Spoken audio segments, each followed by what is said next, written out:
On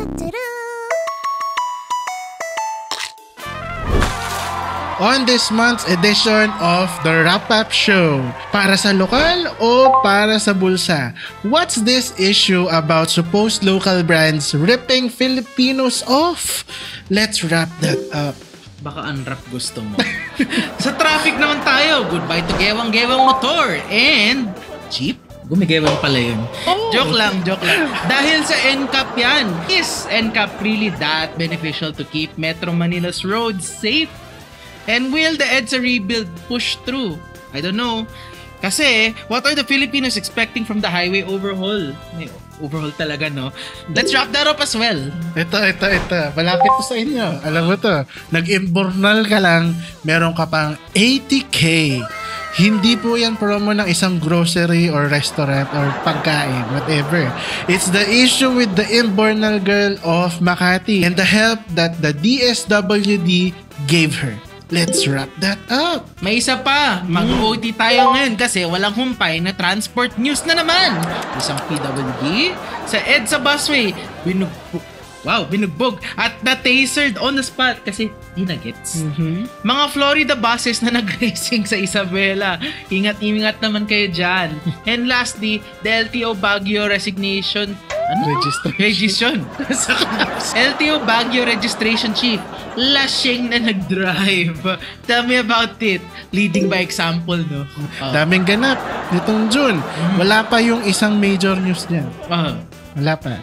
And congrats Pilipinas, wala po tayong good news this June 2025. It's the best and the worst. It's the worst of this past month. Wrapped up in 15 minutes and more. Kasi alam nating mag-OT tayo. Let's do the Wrap-Up Show! OT.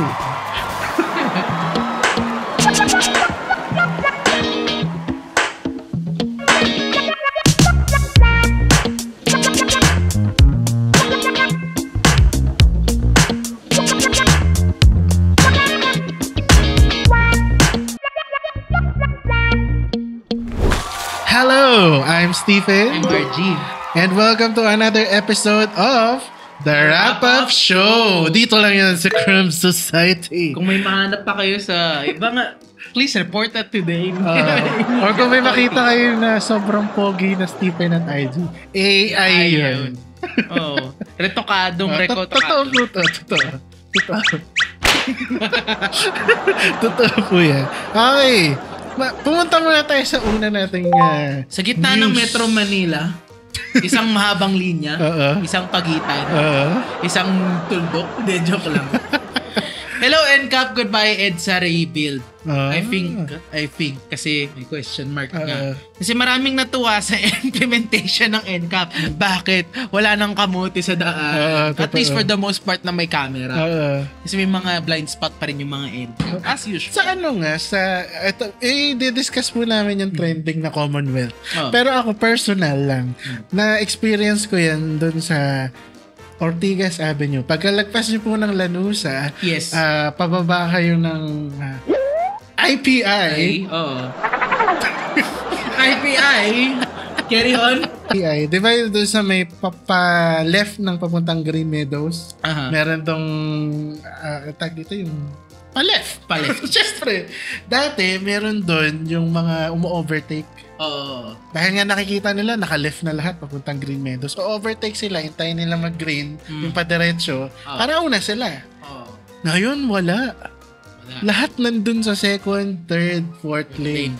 Sabi ko nga sa sarili ko, wala bang mangangahas dyan na makapalamukha na susubukang pumunta sa kabilang lane? Wala. Totoo. Diba? Bakit kailangan na may masabing na CCTV ka para tayo sumunod sa batas? Pwede naman yun noon, sumunod na tayo sa batas. Parang may paradox daw na parang kung kailan lang nagka-CCTV, lang tayo natutong magsunuran sa batas. Yun nga I forgot may specific term yun Like, people would only obey when people are watching. Yeah, actually. Kaya, so kung maraming natuwa, madami ding nabwisit. Kasi according to them daw, it is mostly coming from public transport drivers and yung mga nagmomotor and yung mga people who like to swerve outside of their lane, not use signals. Anti-poor daw ang law na to. Kasi malaki ang multa. Oo. Fine. Usually, aabot sa 5K. Minimum 5K, which is not cheap by any standards. Yeah. Pero you have to understand, wala nang nanguhuli sa yung tao. Computer na yung humuhuli sa'yo. Ba't mo pang questionin pag computer na yung nakahuli sa'yo? It's not really anti-poor, although granted may yung mga trap no. Yung mga nakatago. Yeah.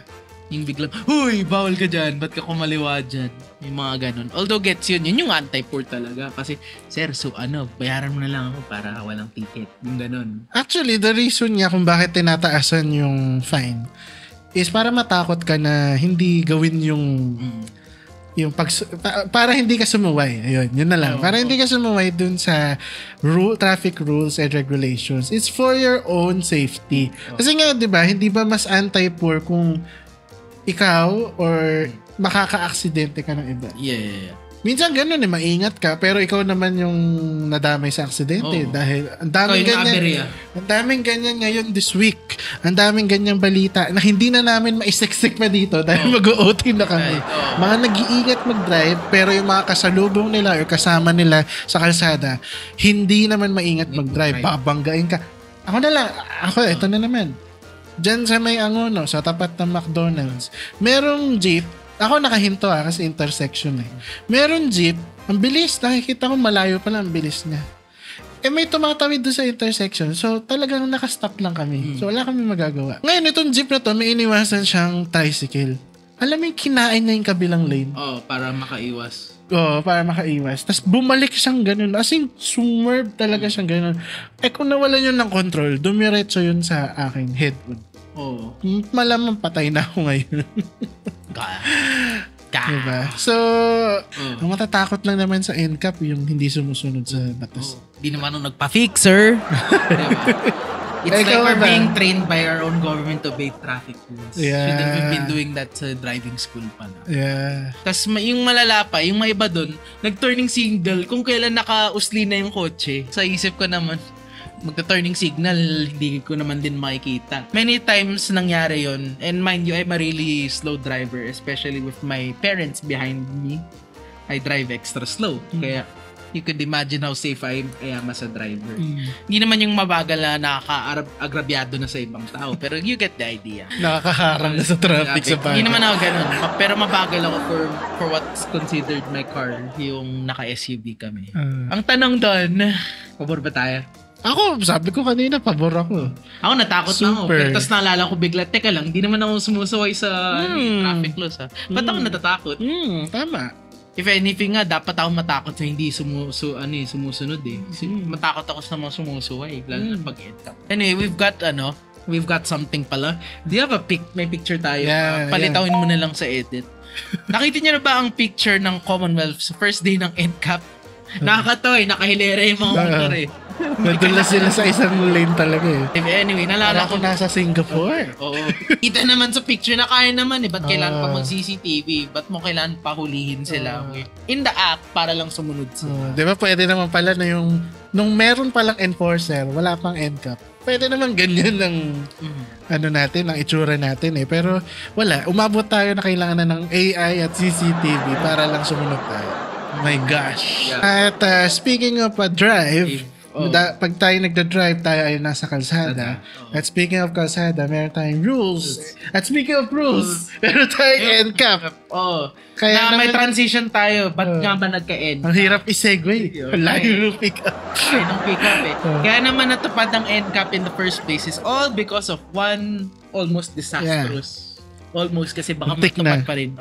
Almost disastrous road rehabilitation known as Dead Rebuild. Hindi kayo muna ako, magkwento ko muna. So which as of writing is currently suspended. Dahil sabi ni BBM ay walang maayos na plano for the rerouting schemes. But as soon as possible, gusto nila talagang simulan na yun. So, ano bang ina-expect ng public sa EDSA rebuild? Walkable streets, which I've walked a part of EDSA, at least 1%.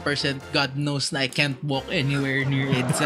Smoother roads, which alam naman natin na may umbok between the bus lane. Oh, yeah. And yung, as in ramdam mo when you dive into the bus lane. Yeah.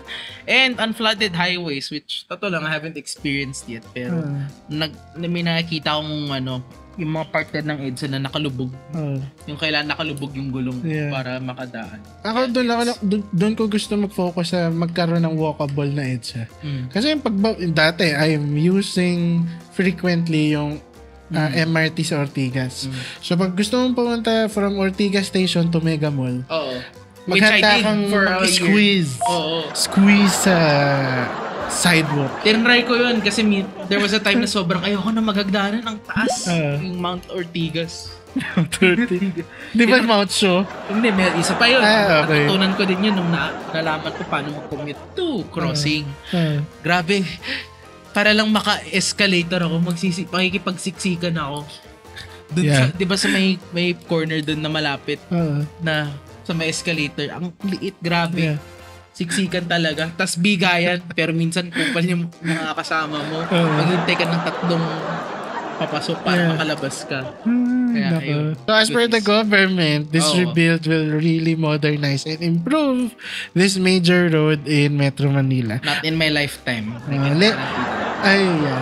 Yun yung dinadaanan ng tulay malapit sa amin, di ba? Ang tagal nang ginagawa nun. Nasementohan na at lahat. Hindi pa rin bumukas. Nag-road widening na sa Paist Ortigas, wala pa rin naidulot na maganda. Anyway, away from EDSA's traffic dahil pati ako na headache dyan. Lumipat naman tayo sa abroad. Or I think we are. Yeah, I think. Supposed local product rips off Filipinas by selling. Ano nga ba? Kasi ako, ko lang dito narinig Paki-summarize. Okay, ang binibenta niya po ay yung overpriced crunchies. Hindi po yung ice cream kundi yung mga ponytails. Ito yung malalaking ponytails. Yung mga hair tie. Yeah, hair tie. Locally known as hair. Meron kasi yung tinatawag yung Sanrio, yung parang goma lang na ganun. Ito yung maganda talaga yung Sanrio looks like a flower. Hindi, Sanrio na yung parang goma lang siya talaga. Hindi alam ko, pero Sanrio. Ganun. Yun din yung spelling. Hindi ko alam, baka nanggaling sa Hello Kitty dati. Ganun style. Anyway, trending to from May to June, yung mula sa post sa Twitter ni @JollyKid. Pull up an image na ng hair? Yes, here. About overpricing indicators sa local brands. Ang sabi niya, number 1, Honyo yung may-ari. Number 2, yung name ng shop is a deep Filipino word. So actually, one supposed local brand caught the ire of netizens. Kasi naman ang OA sa mahal nitong item na to. It's been trending for all the wrong reasons this mid-May to early June because of the heavenly price. Makalangit po. This brand has for its crunchies. Magkano ba? Bakit ba non-stop ang mga usap-usapan dito? Ang isang kahon ay nagkakahalaga isang set o isang kahon na naglalaman ng I think this is 4 pieces na scrunchies. Nakikita nyo yan sa picture. Is 11,400 pesos. Tapos tiyan mo yung pangalan ng collection. The Bahay Collection. Or I should say it in white. The Bahay Collection. Sabi nga nila, ano ba itong bahay kubo na to? It's 2,000 pesos per scrunchie. Cringe-ass bahay kubo. Wait, let's say this in a bit more politically correct. It's 2,000 pesos per scrunchie. Cringe bahay kubo with a dot. 11K for that and 1K per sale yung donation. Lord. Ay, correction. At JZM Blue, it's $1. Which is, what is the exchange rate as of today? It's 57 as of today. Thank you, Siri. So, ang kanyang idodonate dun sa local lab, which upon my research is a local group who supports women sa Siargao. So, ang idodonate lang niya, kada benta niya ng 11,400 pesos na halaga ng isang set ng scrunchies ay isang ulam at isang cup ng kanin. Pero stretching pa yun. That's stretching yun. Yeah. Bahay kubo with the dot? My gosh. We're gonna call you out, bro. It's a sis. Oy. Bro na lang, lahat na lang bro sa akin. Diba? O kaya pati tuloy yung Lazada, ininis nyo. Napapost We'll tuloy pull up another one. Napapost tuloy yung Lazada. Bili kaya ako mga 4. Dami-dami niya, no? Kita mo. Ayan lang, yung donate nila, yun yung presyo. Kita mo, 55, 14 pesos. Set po yan, ha? Ilan lang isa? 4, 5, 6. More Can't tell, Diba? Bahay kubo with the dot. Such a diva. Pero totoo lang, we don't know where this originates from. We need to do better research. For all we know, it might be a white girl or a white guy. And we found that it was founded by a half Filipina that we think lives abroad. We're not sure where. Pero upon checking sa Instagram page nila, hindi ka na makakapag-comment. Kasi nga, pinutakte na sila ng nagre-reklamo. Ng hate crimes, ng hate comments. Kasi naman, 11K for Sorry, scratches. napaisip pa kami. Nag-mental gymnastics kami. Nag-commute. Yan kasi, kaka-end cap nyo. To think na locally inspired pa daw. According to their bio, as I did the research, according to their bio, it is inspired by the Philippines and its traditions. Ang tradisyon po dito, tawaran, bababaan ng presyo. Tapos, hindi yan. Babaan nyo yung presyo nyo. Ang tradisyon po dito, hindi mag-scrunchy. Gumamit lang tayo ng rubber band. Rubber band. Sanrio nga lang, okay na. Diba? Pero it gets worse when you think about na the $1 lang per sale. Per sale, 11K. 11K, tas 50 pesos lang makakuha mo per sale. And it's, I don't know. Diba? That is freaking 56 Philippine peso. Kung gusto mo mag-lokal, drive ka sa, sorry, nabunggo ko pa mic ko. Drive ka sa Laguna, drive ka sa Quezon, drive ka sa Apayao, ganun ka lang, mag-drive ka sa vegan. Dude, kahit dun lang sa mga sa Cubao Expo, meron lang. Diba? Sa farmers market. Gusto mo sa Marikina, diba? Para mura, malinis. Yeah. Ewan ko. Gusto nyo more local. Mapunta kayo yung mga World Trade Center, mga event ng DTI. Meron yun every month at least. SMX, Megatrade, World Trade Center, or your closest local SM. Kasi for some reason, tumatapat siya sa SM parate. Kaya let's support local. Hindi lokaj. Ano sabihin? Okay. If you want to hear what I just said, buy premium. Support local. Di lahat ng local products ay madaling masira. Yung kasi usually yung parang connotation na local yan, Makati yung tela kasi gawa sa pinya, madali itong masira, I think the point there isn't for comfort. Lahat ng mga local products are built for utility kasi. Ito, tsaka my phone case, pero yung point nun is ibubugbog mo yun and it will last at least siguro your generation. Kaya, tsaka most are really quality ng local products na nakikita ko. Quality, tapos yung price na hindi abot lang. Abot lupa. Hindi naman. Tama lang na nagbe-break even yung company. Kaya pag gagawa po kami, attention. Gagawa po kami ng bagong venture ng Crumb Entertainment. Abangan nyo po next week. Magbubukas kami ng food delivery service app. Ano nga bang pangalan niya? Ano nga ba? Sa kabukiran. Dot. May dot rin po na malaki. Yung food delivery, manggagaling sa aming dalawa. Pero pagdating ng pagkain, kalahati na yung naubos. Yun na yung delivery fee nyo. Please support. Ang delivery po namin na fee, 650 pesos. Tapos kalahati pa yung pagkain mo. At saka halfway pa lang yun. Halfway. Matapos, magbibigay po kami ng proceeds sa aming chosen na Imbornal Girl for only Wanted tapo. Hindi. 01. Ay, sorry. Decimal talaga. Which leads us to our mayamanes story for this month. Napakaswerte. Sana nanalo din ako ng loto ng parang ganito. Imbornal girl from Makati, meron kang 80,000 pesos. Daig pa sa nanalo sa Sugod Bahay sa 8 Bulaga ang istorya ng babaeng ito. Wait, before we proceed, we're not clowning the girl. Okay? Yeah. We have to preface na we're not clowning on anyone. Well, maybe the DTI. Maybe. DSWD. Yes, Pero wala kinalaman sa DTI. Sorry, DTI tuloy. DSWD. Ano yung DTI? Sorry. We'll clown them for different reasons. Jollibee. Okay, we're gonna clown DSWD for this one. Naawa naman kasi ang lahat ng nangyayari sa kanya at medyo alarming din na dahil galing si ate sa Imbornal. Actually, saan ba to? basta nasa Rufino yan eh. Nadadaanan ko yan. Actually, nilalakad ko yan if I want to buy Loso specifically. Corner Rufino, kalimutan ko eh. Pero believe it or not, di ako makapaniwala na may nagkasya dyan. Kasi I used to think, ang kikipot ng Imbornal sa Makati. I know that kasi nagbabaha yung sa harap namin eh. Corner Raden. Hindi, Corner Rufino and De La Rosa.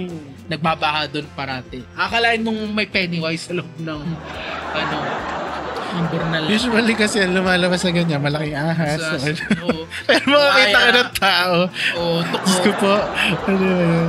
Scary. I'm not even joking na nadadaanan ko yun almost every day. Tapos ewan ko lang, nagpaayos ako ng gitara. Yung guitar tech ko taga Pio del Pilar.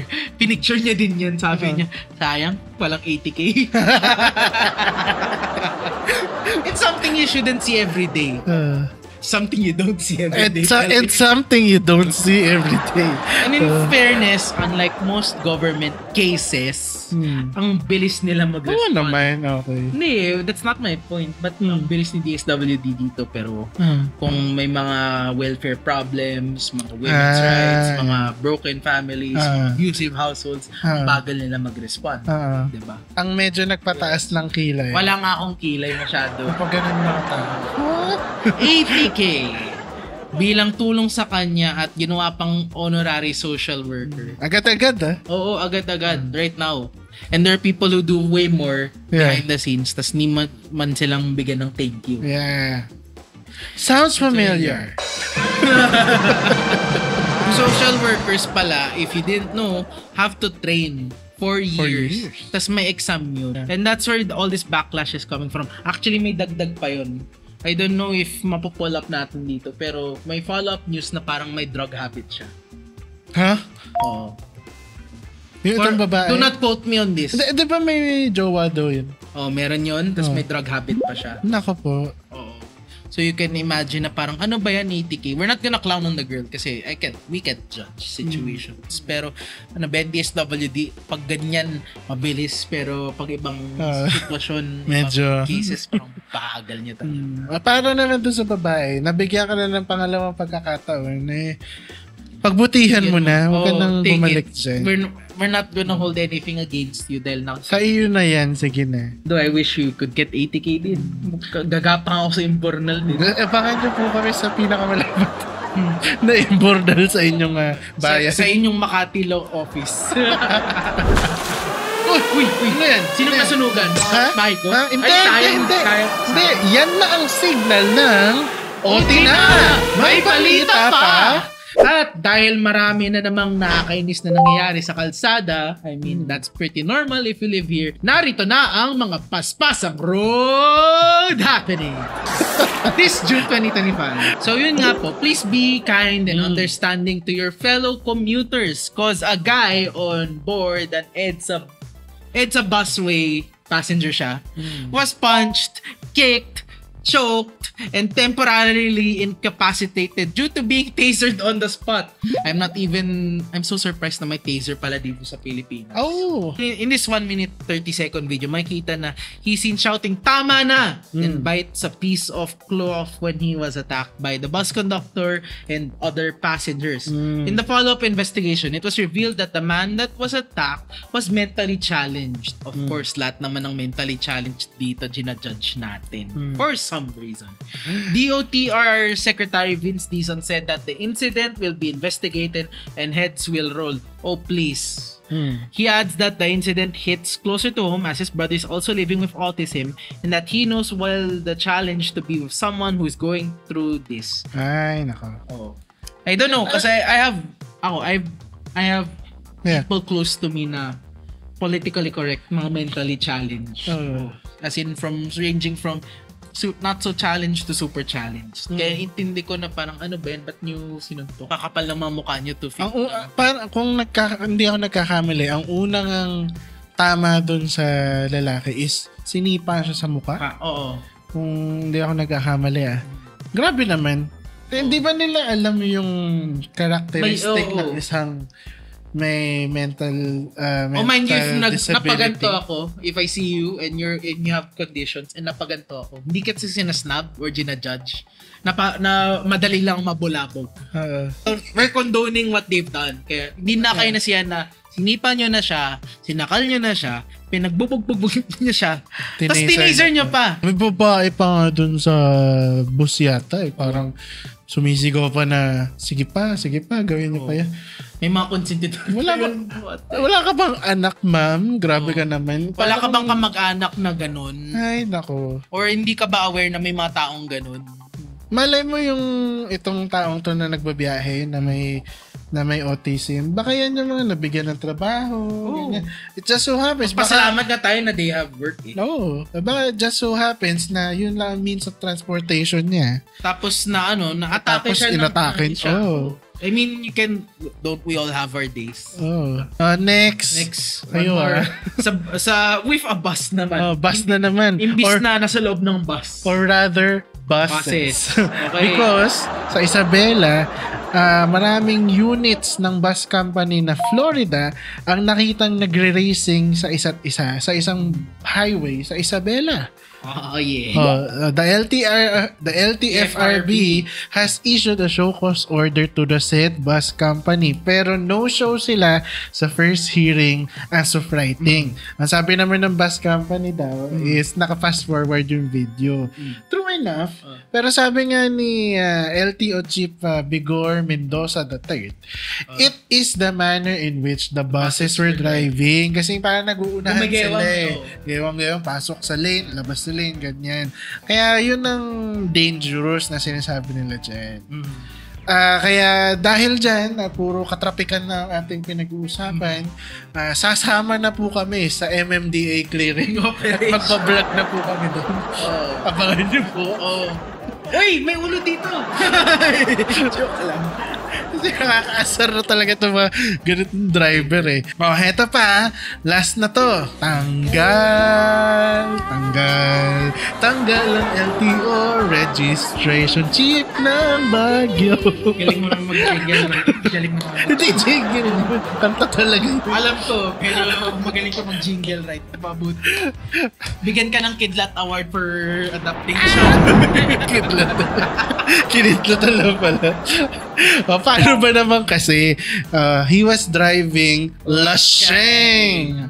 It was discovered na he was DUI. Ano ba daw yung DUI? Driving under influencers. The influence. Dapat unahan ng ihi. Tama naman yun sa pag-a-apply ng pagre-renew ng lisensya. Hindi. Tama din pag mag-drive ka ng lasing. Ihi mo muna. Ano ba nangyari? Napaggaya kasi yung van last June 11. Tapos sasabihin natin, diba? Sumunod tayo sa batas. Lead by example, guys. Ay, nako. Dapat kami yung dapat payagan nyo din kami mag-drive ng lasing kung mag-drive din kayo ng lasing.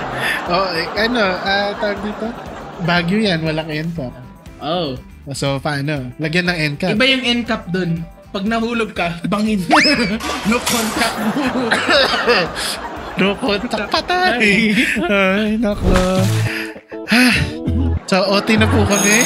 Sabi namin 15 minutes lang. Anyway, that has been the best and mostly the worst. Worst talaga. Worst of the past month. Or rather, the worst June ever. This 2025. Kasi isa lang yung June natin.